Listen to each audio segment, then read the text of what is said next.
Hello, everybody. Thank you for making time today to talk about advancing your advocacy for young adoptees. I really appreciate your coming along, and I'm looking forward to some interesting insights from our panel. So what I'm going to do first is I'm going to ask the panel to a few questions to kind of just introduce themselves in case you haven't heard of them, and also some insights and some of their history as it reflects to advocacy. So I'm going to do it in alphabetical order by first name. So Allison, you're going to go first. So if you could unmute yourself, that would be cool. So Allison is an adoptee and also an adoptive mum. So advocacy, advocacy. Alison, when did your advocacy begin? When would you say it began? Sure. My advocacy began basically going through the process of adopting myself. So I was born in 1979. I'm obviously from a closed adoption, right? America back in 1979. That's just how it was. And I falsely went through thinking that a lot had changed. So a lot has changed, right? So about 90% of adoptions now are open. But there were definitely some things that shocked me that hadn't moved forward, right? Since growing up. And I think that all of that is what really pushed me into this. And other questions from other adoptive parents, comments I would get, growing up as an adoptee, you're used to hearing certain things, right? And the strange comments that we get from all the people. But then I was getting even stranger comments like, oh, you adopted. Oh, thank you. I thought, oh gosh, there's a lot of education people need. So that is what really propelled me. And then the big thing for me was the children's books. I went and I bought a whole stack of the latest highly recommended children's books. And as an adoptee, I had problems with all of them. So that is why I chose to write children's books for adoptive parents to read to their young adoptees, as well as a book to help educate children that are not adopted about adoption, so that hopefully they can grow up and have the right vocabulary and understand adoption a little bit better. Yeah. Okay. So the change was it was about your kids. It was about your kids, and then it became about the bigger audience, right? Trying to help people through. So all the guests, all the guests on today, sorry, all the panelists have been on the podcast. So what I'm going to do is when I send out the link to the recording, I'll also send you a link out to the interview with the guests, so that you can find out a little bit more about them. And obviously, you can go into check out the show notes and check them out on socials as well as listen to the podcast if um, if that interests you. So the biggest learning that you've had is it about the fact that some stuff is still unchanged? Was that, or what would you say was the biggest learning for you? Oh gosh, the biggest is tough. I would say it was more in two different sectors. So I would say making sure that adoptive parents were aware of the importance of open adoption and about keeping it very, very open. So that was one piece. But the other piece, again, was education outside of our adoption bubble and community. That Yeah, was a big, those were two kind of the biggest things that hit me that hadn't really changed that much. right. So I had an interesting conversation with Damon on this very subject, as in advocacy outside of our adoptee and adoption space, and I kind of left that.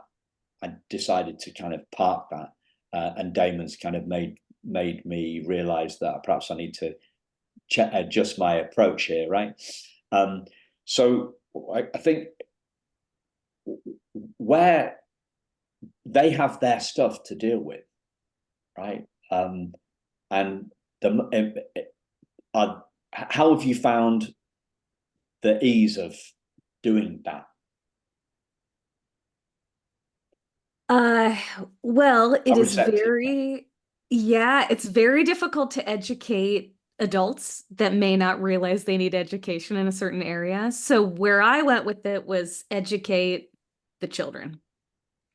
And that was my focus. And so that's why, like I said, I intentionally wrote a book for kids that are not adopted called Learning About My Friend's Adoption. And there's lots of things in it that I intentionally do, right? So that there's a part where they're confused that this child has two families and he's like scratching his head. He's like, do you love both of your families, with like a weird face like a kid would have? And she giggles. And it's an intentional thing that she giggled and she says, of course I love them, just like you love your family. And I'm like intentionally doing those things to normalize the love for the birth family and the adoptive family, so that it's not such a strange, weird thing to kids that aren't adopted. And so there's little things like that that I try to do. And again, it's just one children's book, but if it can teach one or two one or two kids that adoption is not super strange and so different, then to me it's making a difference. Because I would go so far as to say that, in my opinion, outside of our adoption bubble, outside of our adoption community, that I believe that the education is like the 1950s for the things that are said to me. And I even had a case where I was at a barbecue and an extended family member, so not someone I know very well, and I do not even see them regularly, but they were actually holding my daughter and started to go into a story of, oh, well, we used to tease my middle brother that he's adopted because he looks so different. And I just grabbed my daughter and went outside because I was like, I don't want to be part of this. You cannot hold my daughter while you say these comments. And I just thought, wow, they thought that was okay. They thought that was okay, not only to say, well, holding my daughter, to say to me as an adoptee and adoptive parent. And that's one of many, many comments that you get at grocery stores and, wherever you go. Teachers at schools need massive amounts of education around it. Not to even mention how to truly handle trauma, and how to handle that in the classroom in a responsible, respectable manner. But that's where all of this has come from. But again, I thought it was too big for myself to tackle trying to teach adults that have no idea how far behind they are. So I, again, made the focus on children. Amazing, like the creativity there. And I can see it, that as you're explaining in the book, I can see that's working a treat. How did the kind of the people that, like the people in the publishing world, when you were, because you'd done other work, you'd done your other book for adopted kids before, and then you've done this work explaining adoption to non-adopted kids.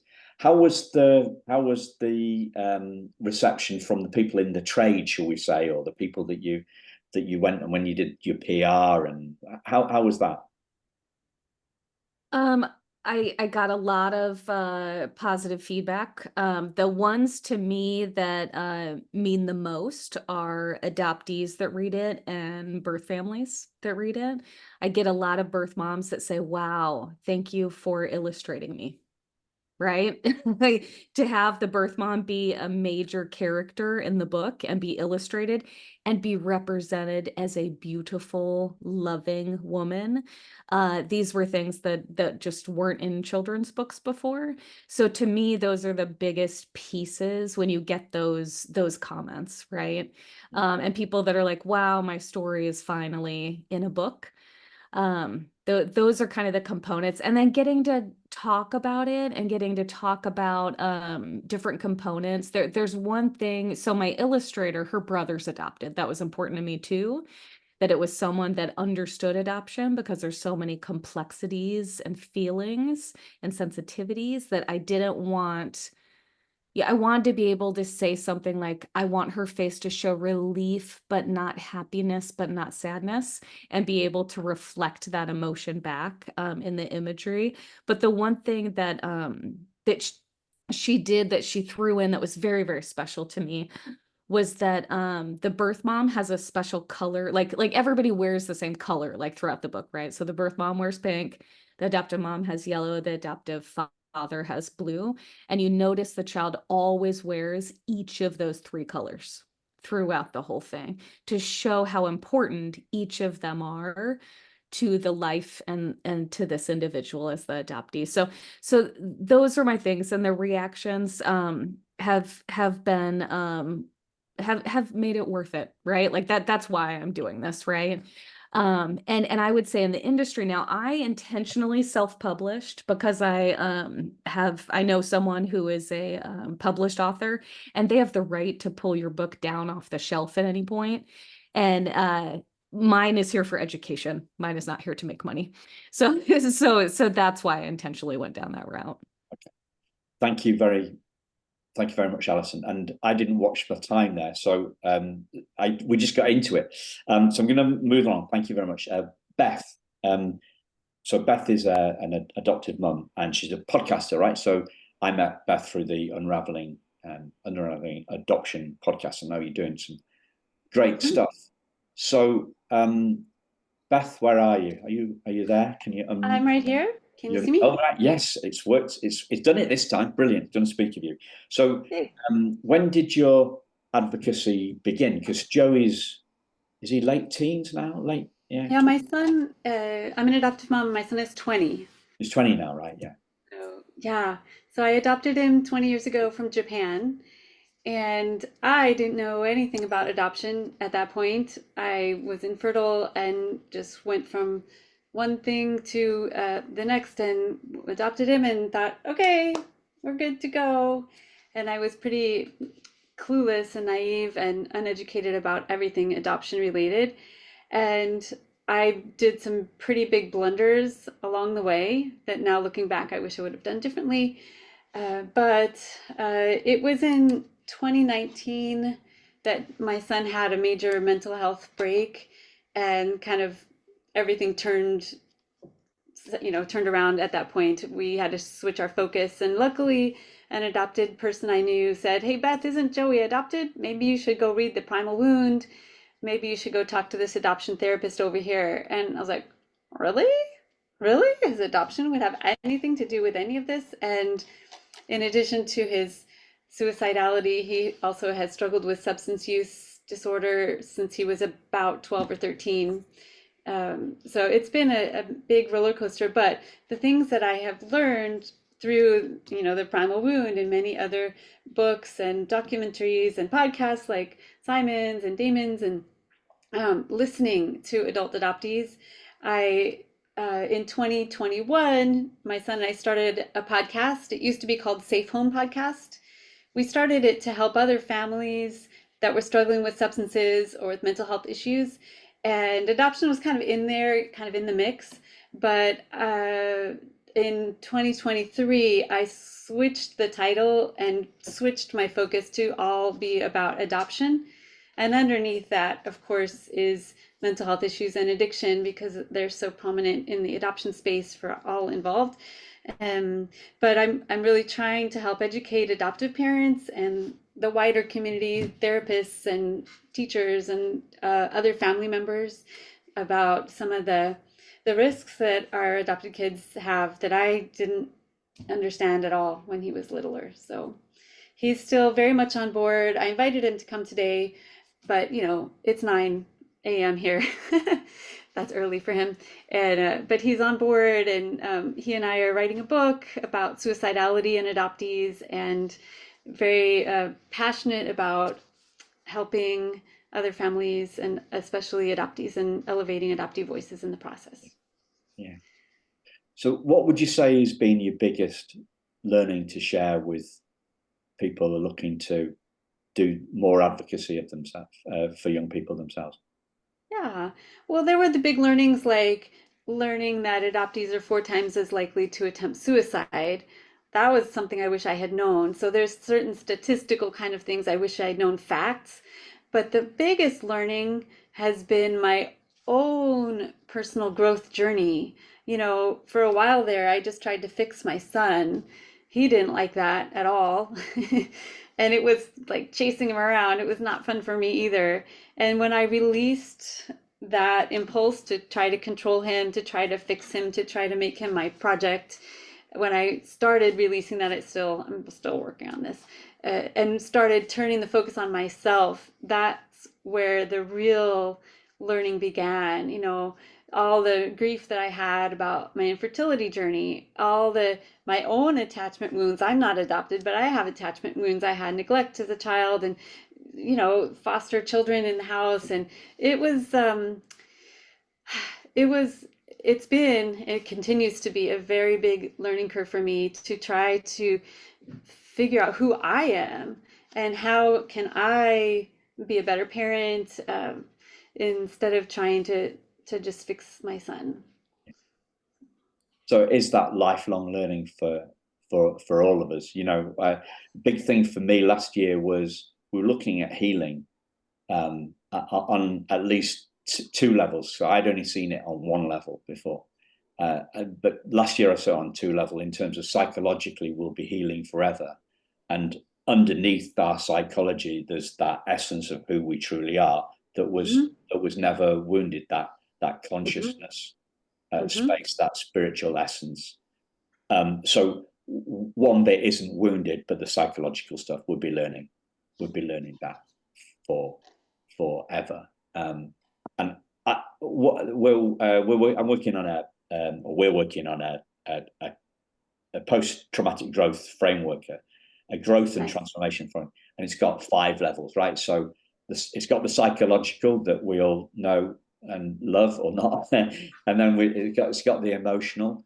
It's got the biological, like the stuff that's stored within the body that Bessel van der Kolk talks about. The body keeps the score. The 4th one is relational, so the healing that hopefully we do together in community. And I know you've been out and about a lot, so Unravelling Your Roots. I know Damon was there as well, a whole host of you there. The social stuff that we do, the relational stuff that we do with our adoptive parents, with our biological families, with others in the adoption community. And then the essential stuff, the spiritual stuff, which is the bit that is my that's my grounding. That's what keeps me going, touching in that space. So thanks a lot, Beth. And sure. We'll move on to Damon, if we may, Damon. Absolutely. How you doing? Good to see everybody. This is so cool. I'm looking at all these familiar faces like, this is awesome. Really, really cool. Folks, I saw it on Tangling, guests on the show. I see you, Thorne and Keith. This is really awesome. Yeah, cool. And it's brilliant to have everybody together. So Damon, an adoptee and adopted dad, it's through kinship. Was it your cousin's kids? Niece and nephew on my wife's side of the family. That's right. Yeah. And obviously a podcaster as well. So when would you say your advocacy began, Damon? Mine began with my own reunion journey. So for those of you that don't know, I reunited with my birth mother right here in the Washington, D.C. area. And I had just started a job in the federal government. And coincidentally, I had started my search immediately prior to taking that job. That job put me just 4 blocks from my birth mother when she was found. And so I was able to reunite with her at her office. Our reunion day was her birthday. And I surprised her at her office. And she said it was one of the best gifts she had ever had. And so what I've basically told you is 1, the elevator version, and 2, a very Disney story of how adoption and reunion can go, right? And so this is what people expect to hear, that I'm going to have this amazing story. You're going to have this amazing story. And everyone is going to have gone through adoption well, had an easy time finding their biological family. And when they meet their biological family, everything is going to be, roses. And so, not having had any experience with reunion before, I didn't know, and this was a little bit prior to sort of the proliferation of all of the adoption reunion stories that we have now. And basically, I started to tell people my story. This was an emotional time in my life. And I realized as I was telling people, a couple of things would happen. One, I would talk to people who were non-adoptees, and they would say something along the lines of, "That's amazing. You should write a book that sounds like a movie." So this goes to the Disney version that I told you about. The other thing that would happen, though, was I would meet folks like those of you who are here on this call, and they would say, "That's incredible, but that'll never happen to me." And they would say something like, "I've tried to search and I can't find them. I expressed my desire to search and my adoptive family said they don't want me to. And so I'm afraid. I'm afraid of what I'll find, so I don't want to do it. I've tried, I've found them, and they don't want to know me." And it was in that discussion of my own story that I started to hear what other people's experiences were. And it totally opened my eyes to the fact that everybody's adoption and their adoption reunion journey are different. Because as I would have this discussion with people, they would say, they would tell me a little bit about their own adoption experience. You know, I had a wonderful adoption with two amazing parents in a homogenous, or in other words, Black family. But some people would tell me things like, my adoptive parents were abusive. One of them had mental illness, you know, all of the struggles that we're all familiar with. And so as I started to hear these narratives bounced back at me as I was telling my story, I realized there are so many diverse experiences in the adoption community. And I hadn't even explored yet the idea that a birth mother has had an experience before I even came along and tried to reunite. That as I spoke to folks about my experience and I heard the adoption experiences of others, I realized there's a lot of stories out there to tell, and they are completely misunderstood by the broader public. And I'll get back to one of the points that you made earlier about talking to the broader public. So it was then that I started the podcast. This was 2017. That was 7 years ago. I just realized the other day it's been 7 years. Wow.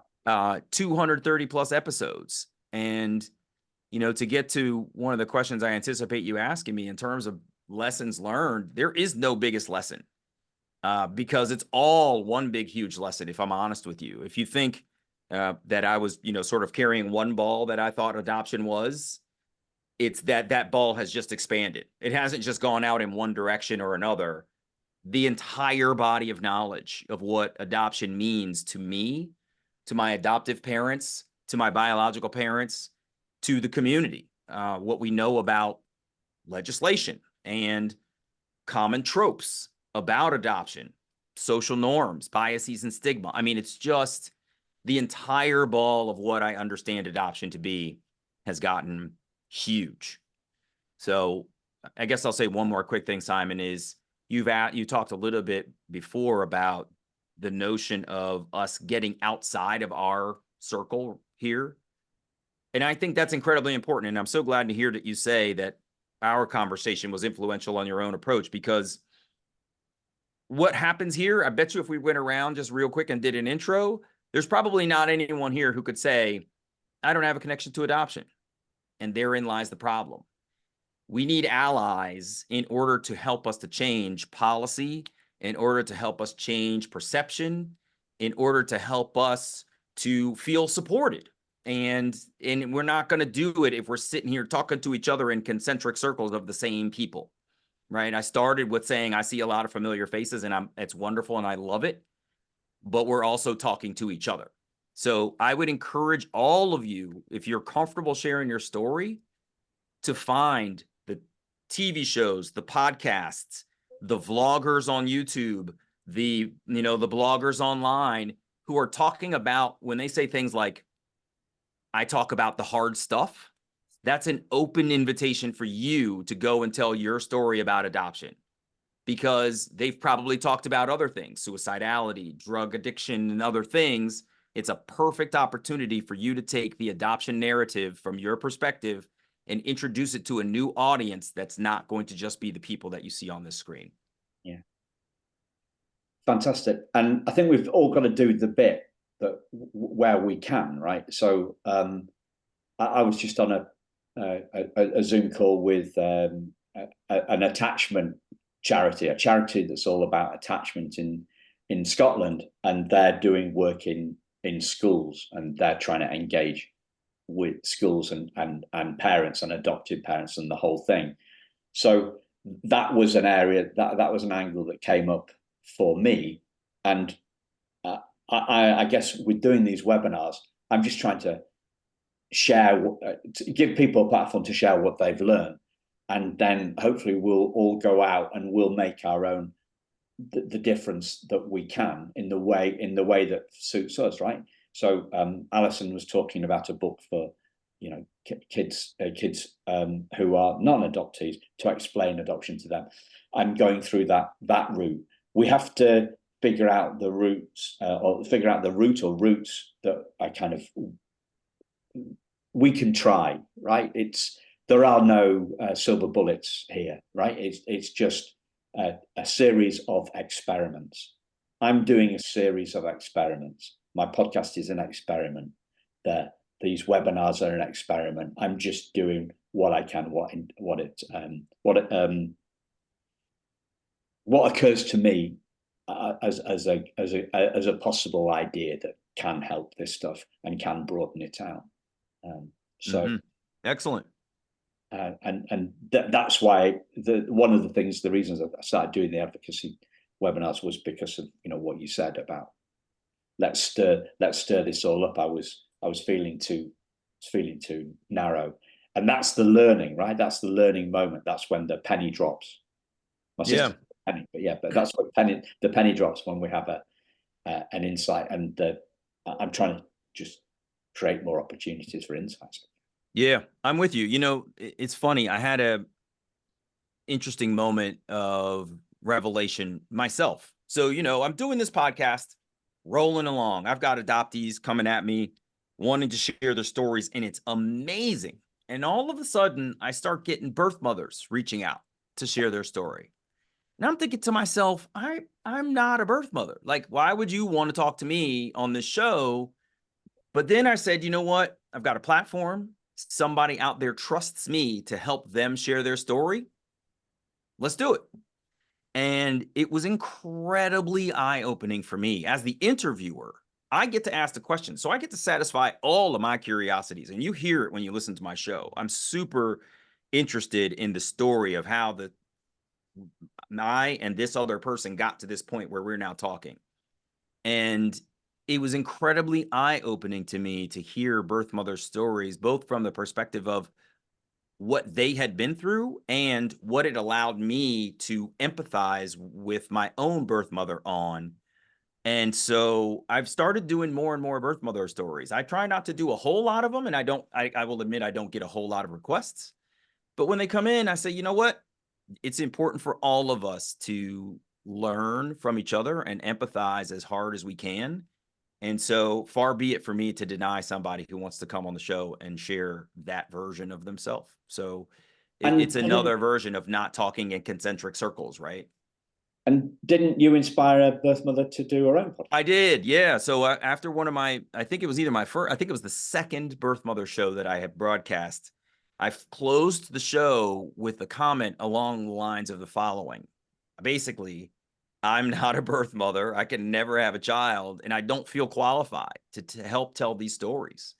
And I said, so I'm hoping that another birth mother out there will decide that she wants to do this. And sure enough, D. Yvonne Rivers reached out, and she said it was like you were talking directly to me. And so I coached and supported her through the creation of the Birth Mothers Real Talk podcast, which has been hugely successful. She's developed a community. She's got, multiple episodes and a list of people who are trying to be on her show as well. And it just speaks to how we need to find the unmet need and make sure that we are offering an opportunity for that need to be met in a meaningful way that is accessible to people. So yeah, thank you for highlighting that, because that's been real fun. And I actually helped Jennifer Diane Ghostin start her show as well. So, there's no reason to be selfish. There's enough to go around. There's enough adoptee stories to be told. And everybody has a different style of doing so. And we all trust people different ways. And so I've been really, really lucky to be trusted with both telling the stories and helping others to set up podcasts that will help them tell stories too. And the reason, I've been on interviewed Yvonne Rivers. I think I've done maybe 5, 6 birth mother interviews. Learned so much from them. But Yeah. that's not what I'm talking about. This I'm highlighting the ripple effect here. So Damon did this. Damon said that. This led to that. That led to this, and off we go. Right? We don't know. Everybody's, they are experiments. Right? We're putting all our passion behind these experiments. But we don't know where it's gonna. We don't know where it's going to lead. But hopefully, we're creating an opportunity for ripples, more and more ripples to go outside. Yeah. And it's like Allison said, we're not doing this for profit, right? This is a project of passion. This is something that deeply impacts me and all of you all. And I started the show I didn't know how to create an audience. I had no idea how I was going to make this show work, but I knew it needed to be done. So I just went for it. And that, I think, is the power that every single one of us here has, is you've got a story to tell. You should go out and tell it in whatever format that is. If you are writing books or doing podcasts or painting pictures or singing songs, get your thoughts out there. Doing plays. I see you, Liz. Do the work to get the stuff out there. Yeah. Brilliant, Damon. Thank you. So Mike, can you unmute yourself, Mike? So hopefully Mike will pop up on there. I am unmuted. Hey, Mike. Good to see you. How are you? I'm great. You too. Thank you for joining us today. You're welcome. Yeah. So Mike's an adoptee. When did your advocacy begin, Mike? I was watching TV, so it was 2013, 2014 is when it really began. So in 2005, I had been married 15 years, 3 daughters, just became president of a sporting goods company, sort of all my dreams, family, happy wife, and my dream job, and then was fired 15 months later. And the experience of that brought me back to that abandonment and trust that I had lost. And I thought it was that 9-year-old boy when I first told I was adopted. And so even though I had all the success, I came to the realization that I was not really being true to who I was. And so I spent 2005, 6 to 2012 or so doing a lot of work on myself and also trying to understand all the people involved with adoption, because you get, sort of the BCD behaviors I describe it: blame, complain, defend. And I realized it wasn't serving me very well. I spent time talking to my parents. I spent time talking to people that had adopted children, other adoptees, and began to realize that I think 2 things. One is the adoptee's story was missing. It was not really a focal point of a lot of the conversations. And I felt, given my own experiences, that I could add a perspective and value to the space. And so I got involved in the National Council for Adoption. They do a lot of advocacy work, but they were missing adoptees' voice. That's why I chose them to get in and see if I could add a perspective they might not have on the board. Yeah. Wow. And what would you say was your biggest learning from the advocacy work you've done? Yeah, I'm just going to share. So yesterday, my birth mother, we had her funeral yesterday. So I'm in a weird place today to be candid with you. Because we were all just going through the experience. Both I have a sister and a brother, both adopted. My sister came. I have several half brothers and sisters. A very complicated situation. It was just thinking about this yesterday, just going, wow. I think for me, gratitude versus anger was probably the number one thing that jumped out at me as I was thinking, driving down yesterday. I was always so angry until I met my mother when I was 46, and I realized, she chose life over whatever she could have chosen. So I was grateful for that. I think understanding, as much as I felt there was a hole in my life, I realized she had a hole too. And up until she passed away, she never felt like she ever got over the grief and the regret she had for what she did, no matter what we tried to talk about. So I think understanding. And then forgiveness, which was the hardest one for a lot of people, both for other children. I think she was, I think it doesn't approve of what happened. It's just choosing to rise above it. And I found this quote that I thought was really interesting for me, which is holding on to anger. Sorry, there's a fireman going by here.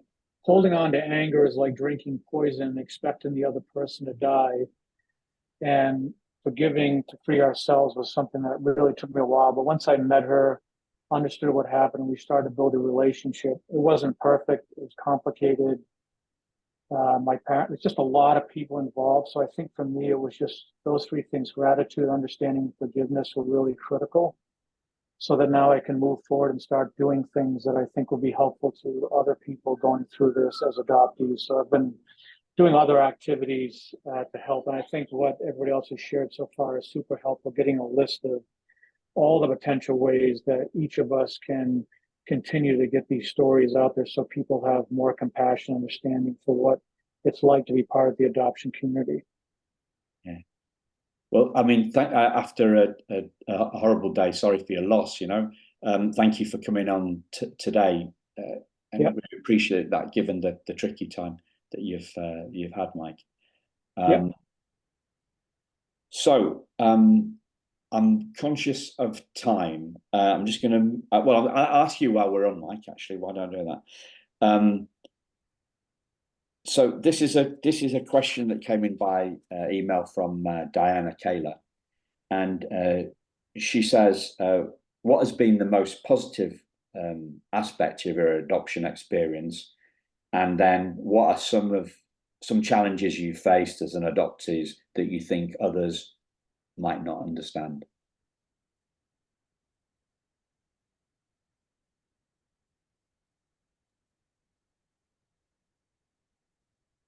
Are we starting back alphabetically? No, I was Okay. gonna stay with Mike, but he's muted himself. I tell you what, we'll go. Sorry, I didn't know you were. I agree. I thought we were going alphabetical order. Also, sorry. Sorry, Mike. You go first. Now, until you finish. Yeah. So the question again, I apologize, was All right. what What has been the most?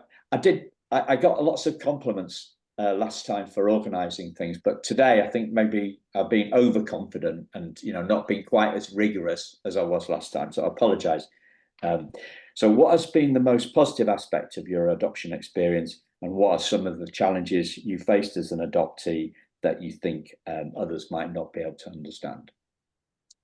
I think the positive thing is I've realized that often our biggest trauma is our biggest gift. And once I sort of spent a lot of time myself and trying to understand all the pieces, I realized that I have a gift to give, which is, I spent my whole life trying to be somebody else and not understanding who the heck I was and thought I had to be that way so I wouldn't get abandoned, which meant I was very good at discernment and really paying attention to other people. And I think the work I do today, it's just been a great gift because I have so much more understanding of people, asking questions and listening better and so on. I think that has been a tremendous gift. And I think that's the number one thing. As far as the challenge for me has been always wondering, what if we had met, what if, just so many of that kind of wrestle in the back of your mind all the time would be the thing that's always there, sitting there saying, what if? Because I really have a good relationship with my biological siblings. We have a lot in common. We do a lot of same mannerisms, same things. We walk very similar and so on. I was just wondering, what if would be my answer to that. Well, thank you. Allison, we go to you next, please. Sure. I would say my personal most positive aspect that I didn't realize would be so healing for me is watching my daughter's open adoption and our relationship with her birth family and the love that they show to her and show to us and show to our other daughter. Like it is very healing for me. So we got I know this is recorded. I don't like to usually say like really personal things, but we got a box last week of something very special that her birth mom's grandma had made for her to wear when she was very young. And it's a special thing for girls, right? She has two boys at home, and so she passed it on to her girl. And like the amount of times I have cried since opening that box and putting it on her and taking all the pictures and stuff, knowing she gets this family like heirloom that she gets to pass down to her kids. Like it is it is really special to foster that. And so for me, that part has been very positive. My own adoption has, positivities in different ways. Like I would have never met my brother. I would have never met my family because my brother's adopted as well. But I would say for me, the biggest positive is just getting to see that relationship and getting to be part of it and have that relationship with them. Thank you. And challenges? Oof, challenges. That other people wouldn't understand. Oh yeah, probably just the people on this call would understand. Being part of a closed adoption, not having access to any of my medical information. I actually on Louise's podcast, The Making of Me, that's the only place I've ever talked about my own reunion story. It was not as lovely as Damon's. That's why I had the shocked face. And so for me, the challenges have just been all the things I don't know. I have a sister out there somewhere. She was adopted as well. Tried to reach out to her. She wasn't interested at the time when it happened. When we reached out. Also, I would say the biggest challenge is the red tape. So, Zenny, whatever you're doing with legislation, thank you. I support. Let me know how I can continue to support. It is crazy to me that when I went through all of the red tape in my particular state of Illinois, where I was adopted, that I had to pay too to like find, through the system. There is the social worker that has my whole case file in front of me, knows all the information, and legally can't share it with me and won't share it with me. Like that was just crazy at the time. And things have improved a little bit. But there's a lot more to happen there. So I would say the biggest challenge is open it all up, release all the names, release all the information. We are owed this information. This is a right that we have. And I would say that that's my biggest challenge with adoption. I'm just going to jump in with something that landed for me this morning. So this morning I went to see I've got doing some somatic experiencing work to try and see if there's some pre-verbal trauma that I've not got my head around. And she is an adoption specialist.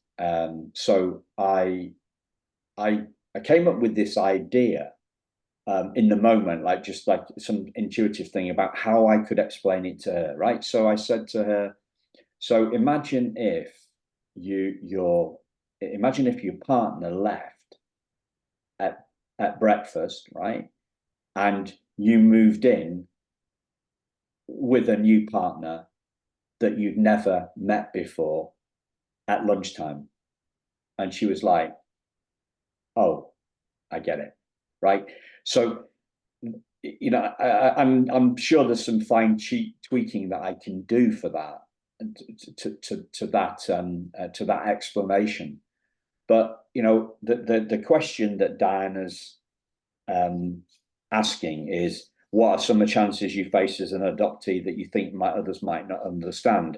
The way for other people to understand is for them to put them in a parallel situation. Don't try to get them to understand our situation.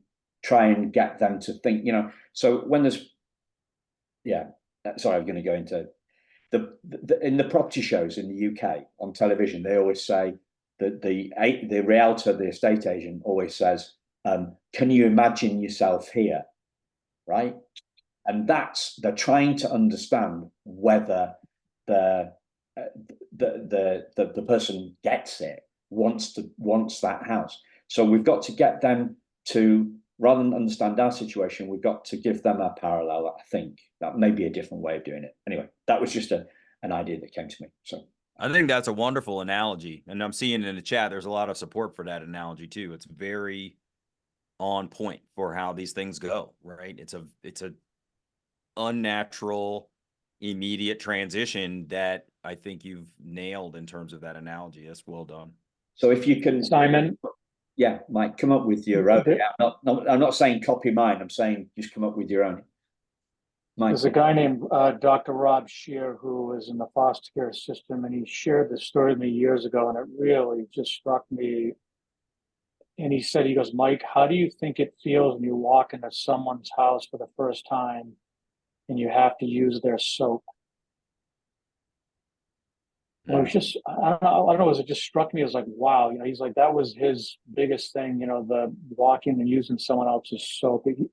For some reason, that one struck me. I don't know why, it just did. Yeah. Rob's a great guy. He's been on the podcast a while. He's a great guy. Yeah. So can we go, we're going to go back to Beth now, right? Beth, what would you say the positive aspects of Joey, right? I mean, how can you sum that up? Oh, just one thing, right? Yeah, he's, obviously I love him dearly. He's been my biggest teacher. I admire him so much for every single day, just continuing to exist despite chronic suicidality and access to substances that he can numb out with. And he teaches me every single day. And I don't have very many good things to say about adoption, but I'm extremely glad he's in my life. And I'm glad you all are in my life. All the people I collaborate with, all the people I've learned from, all the deep conversations I've had. This is way beyond my music. I was a musician my whole life. I never thought I'd do anything else, but this is next level of intensity. And I'm so driven for this work, and there's so much that needs to be done, and I'm here for it, and I'm just grateful for you all, and for my son, of course. I don't think, Damon, did you imagine yourself doing a podcast when you were a kid, or like what were podcasts? No one knew, right? No, I mean, when I was a kid, I never even imagined reunion. I've always said I had two great parents. I didn't need to go find two other ones, But it wasn't until my son was born that I was like, wait, this guy is part of me, which means I'm actually part of someone else, and I have no idea who those people are. Yeah. And it was an incredibly eye-opening moment for me. So I could have never imagined that the life that I lived, which was well-adjusted, as we like to call it, would have led to anything remotely resembling what we are doing right now. This is absolutely fascinating, eye-opening learnings. So the idea, I'm shining a light on that just to catalyze stuff, right? So I would imagine a lot of you never imagined doing the stuff you're doing. And maybe you never thought about doing the next thing, right? So one of my mentors said, oh yeah, this is back in March 21. She says, oh, you've been enjoying guesting on the podcast, yeah? I said, yeah. She said, it's time to do your own, Simon. And I went, no. And she said, yeah. I said, no, you sent me on that course with that guy who made it really complicated, made it sound really complicated to do a podcast. So I can't do it. She said, he made it too complex. All you need, Simon, is Simplecast, right? That's the platform we use for podcasts. Mm-hmm. And you need Canva to doing your graphics. That's it. And obviously, fantastic people to talk to. So there we go. That's the next bit. But I resisted it. So if something is resisting, if there's something inside you resisting, right, then maybe take a look at it. Because she had to tell me 3 times before I said, yeah, I'll do it. So hey, Simon, yeah, I didn't get to answer your 2 questions, and I was sitting there thinking about them the whole time. So I'm going to drop my answers on you real quick. Brilliant. The thing I think most positive for me is quite literally the experience of growing up in the family that I had and the experiences that I got. I wouldn't be the person I am today if it weren't for this violent shift in family structure. It's a really odd thing. But I mean, I can't, like Mike said, I also think though about what could have been, but there's the butterfly effect, right? One little change changes everything. And if I had stayed with my birth mother, Anne, she would have struggled as a young, unwed mother who was unexpectedly pregnant, was not supported by her family, et cetera, et cetera, et cetera. So it's unlikely that I would have made it as easily to the place that I am today under her care. And, you know, I got a lot of love. So I was very thankful for the experience that I got in adoption. But I acknowledge exactly what Mike said, that there's the question of what could have been. The negative thing, and I don't really like to use that word, but sort of like, you get what I'm saying, is, you know, I am also an adoptive parent. And we adopted my niece and nephew when they were each 9 years old, respectively. So my daughter came when she was 9. 2 years later, her brother came when he was 9 and she was 11. 9-year-olds have had almost a decade of experience on this earth. There's no blank slating those kids, even if it was a thing. And they, unfortunately, the circumstances of their early lives left them without parents.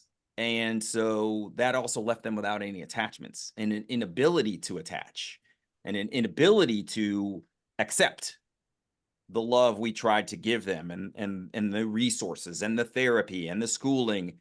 They, you know, they just naturally, I'd like to say that, you know, basically the message they had received from the world was, you're not going to be here long. So stay independent because you're going to be moving on. And they had that, and unfortunately it left them with an inability to attach, an inability to you know, maximize resources. And if I'm transparent, my kids are homeless right now. It's awful. And so I guess this is the other piece, which is I went into adopting my kids with the automatic assumption that I turned out great, they're going to be just fine. And it's just not the case. You don't know what other people have been through that is going to adversely impact their ability to do their best. And it's not their fault. And this is kind of the challenge that I have. I'm a part of an adoption fundraising organization, and I struggle with it all the time because I'm part of the system, but the system's going to exist whether I'm in it or not. So it's better for an adoptee to be in it and inform it, because there will always be children that need us, the adults, because they didn't ask to be here.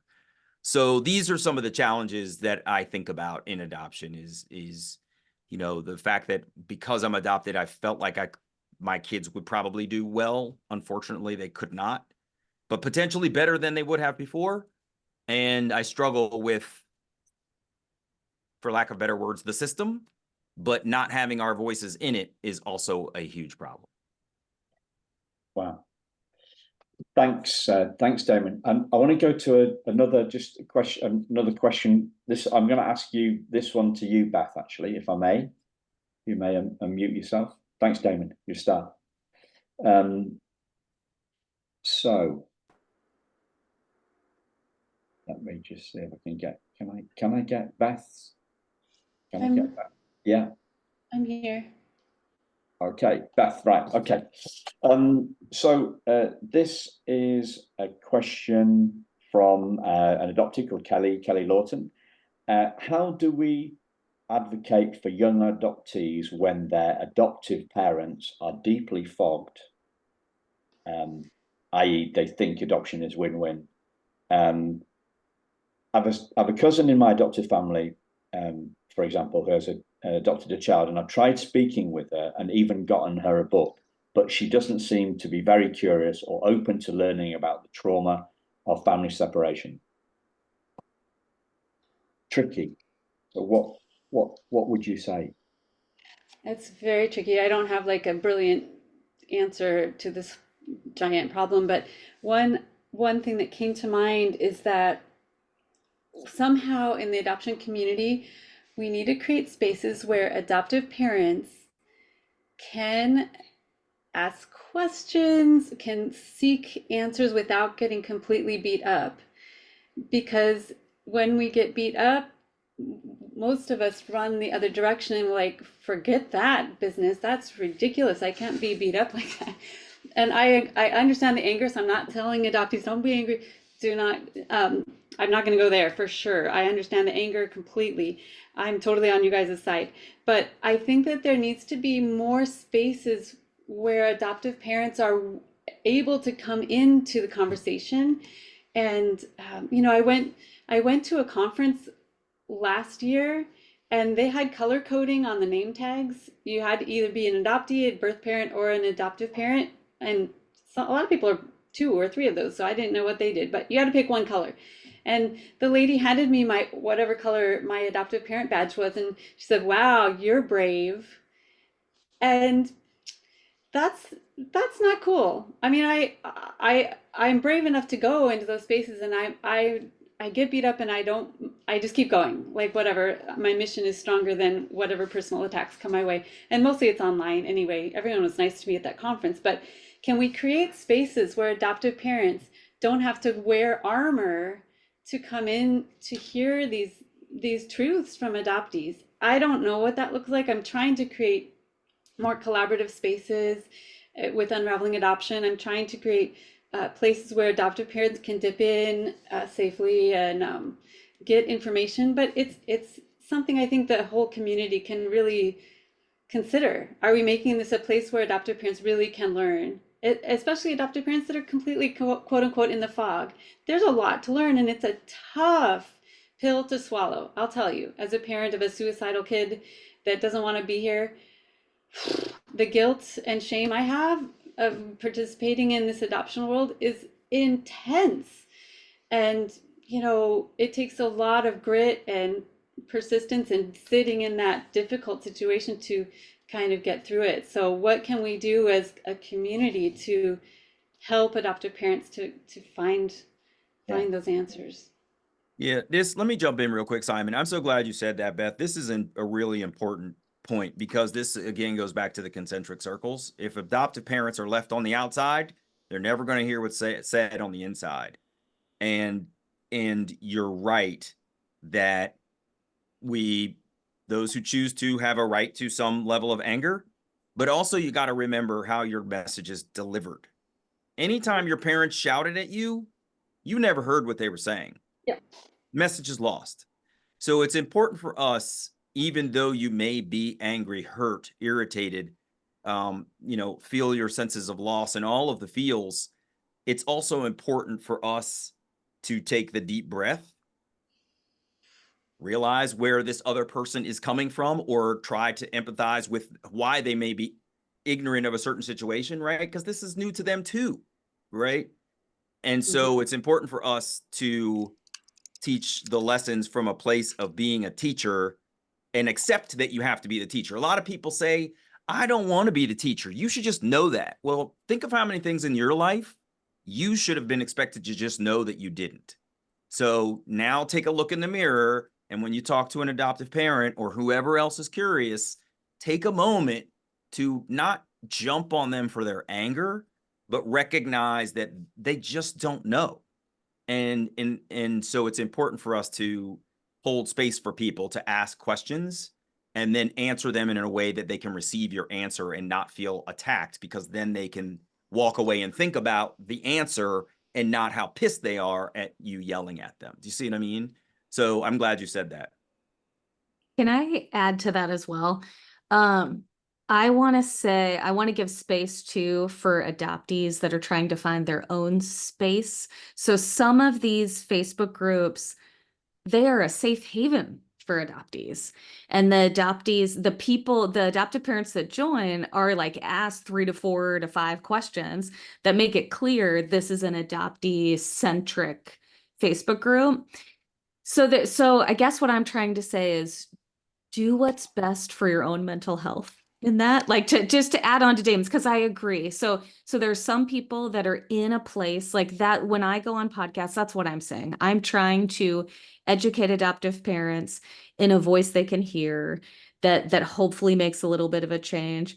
But I also want adoptees to not like all feel the pressure that they have to do that, like to get your social group that you need to feel everything you need to feel. And if yelling needs to happen, you can definitely do that. So it's just, there's enough of us, a variety of us. I do believe, we need more of us that are in a space where we can talk to adoptive parents in a healthy manner, but it's also okay if you can't.